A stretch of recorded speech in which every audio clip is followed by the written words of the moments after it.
18 പേരിൽ 5 പേര് SFI പ്രവർത്തകരാണെന്ന് SFI വ്യക്തമാക്കിയിട്ടുണ്ട്. അവരെ പേര് നടപടി സ്വീകരിച്ചിട്ടുണ്ട്. നേരത്തെ പറഞ്ഞല്ലോ, ഒരിക്കലും സംഭവിക്കാൻ പാടില്ലാത്തതാണ് സംഭവിച്ചത്. SFI മാത്രമേ ഒരു വിദ്യാർത്ഥി സംഘടന അവിടെ പ്രവർത്തിക്കുന്നു. അതിനർത്ഥം വെറ്റിനറി കോളേജിലെ മുഴുവൻ വിദ്യാർത്ഥികളും SFI വേറെ സംഘടനകൾ പ്രവർത്തിക്കുന്നില്ല.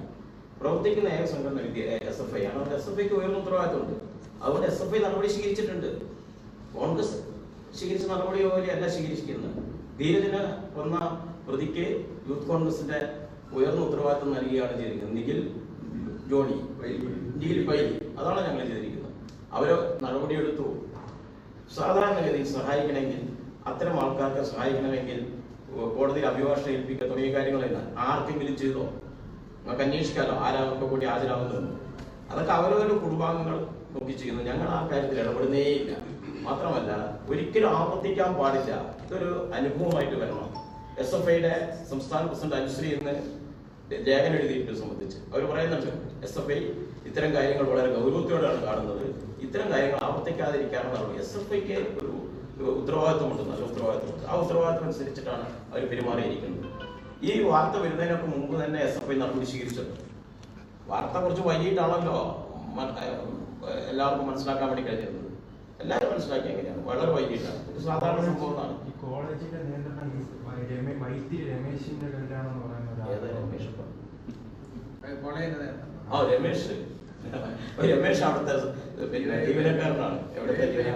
ഒരു സൊസൈറ്റി ഇതിൽ അവിടെ ഒരു സ്ഥിരമായിട്ട് ഇങ്ങനൊരു സമാന്തര സിസ്റ്റം അവിടെ വർക്ക് ചെയ്യുന്നുണ്ടെന്നാണ് പോലീസിന്റെ ഇന്നത്തെ റിമാൻഡ് റിപ്പോർട്ടൊക്കെ വായിച്ചാൽ അവിടെ പറഞ്ഞാല് കോളേജിലും ഹോസ്റ്റലിലും എന്തെങ്കിലും പ്രശ്നം നടന്നിട്ടുണ്ടെങ്കിൽ അവിടെ അതോറിറ്റിനെ അറിയിക്കാതെ, പോലീസിനെ അറിയിക്കാതെ അവിടെ തന്നെ അതൊക്കെ അന്വേഷണത്തിൽ വന്നോട്ടെ.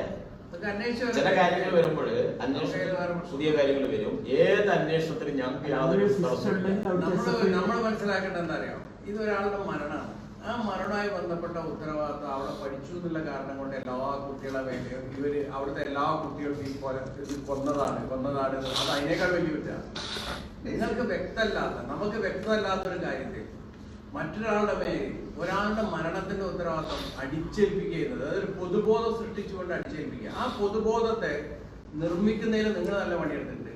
അതിനെ സ്ഥാപിക്കുന്നതിന് UDFന്റെ നേതാക്കന്മാർ നല്ല പണിയെടുത്തുകൊണ്ടിരിക്കുന്നത്. അത് രാഷ്ട്രീയമാണ്. അവർ നടത്തുന്നത് രാഷ്ട്രീയമാണ്, കൃത്യമായ രാഷ്ട്രീയമാണ്. അതല്ലാതെ അവിടെ വിദ്യാർത്ഥികൾക്കാണ്. ഞാൻ 2004 ആ കോളേജ് ആരംഭിച്ചപ്പോൾ തൊട്ട് ആ കോളേജുമായി ബന്ധപ്പെട്ട് നിൽക്കുന്ന ഒരാളാണ്. അതായത് കോളേജിൽ ഞാൻ നിരന്തരം, ഞാൻ അന്ന് തൊട്ട് ഈ സംഘടനാ പ്രവർത്തനത്തിന് ഞാൻ അവിടുത്തെ അന്ന് തൊട്ട് യൂണിയന്റെ പ്രസിഡന്റാണ്. ഏത് യൂണിയന്റെ? ഫാം വർക്കേഴ്സ് യൂണിയന്റെ. 2004 താൽക്കാലിക തൊഴിലാളിയായിരുന്നു. ഇന്ന് സ്ഥിരം തൊഴിലാളികളാണ്.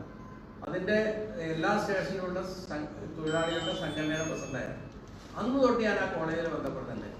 ആ കോളേജിൽ ഇതുപോലെ ഒരു അനുഭവം ഇതിനു മുമ്പ് വിദ്യാർത്ഥികളെ സംബന്ധിച്ച് ആരും പറഞ്ഞു ഞാൻ കണ്ടിട്ടില്ല.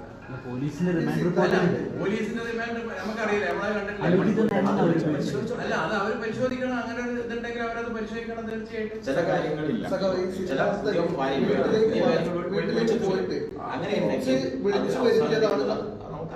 തിരിച്ചു വിളിച്ചു വരുത്തിയതാണ് ഇതാണല്ലോ പറയുന്നത്. അപ്പൊ അങ്ങനെയാണ്. ഈ തിരിച്ചു വിളിച്ചു വരുത്തുമ്പോ അതിലൊരു ഗൂഢാലോചന, ക്രിമിനൽ ഗൂഢാലോചന അല്ലല്ല, ഞങ്ങൾ പോലീസിന്റെ അന്വേഷണം, ഇന്നുള്ള അന്വേഷണം തൃപ്തികരാണെന്ന് തന്നെയാണ്. കൃത്യമായി ഗവൺമെന്റ് സ്വീകരിച്ച നിലപാട് കൃത്യമാണ്.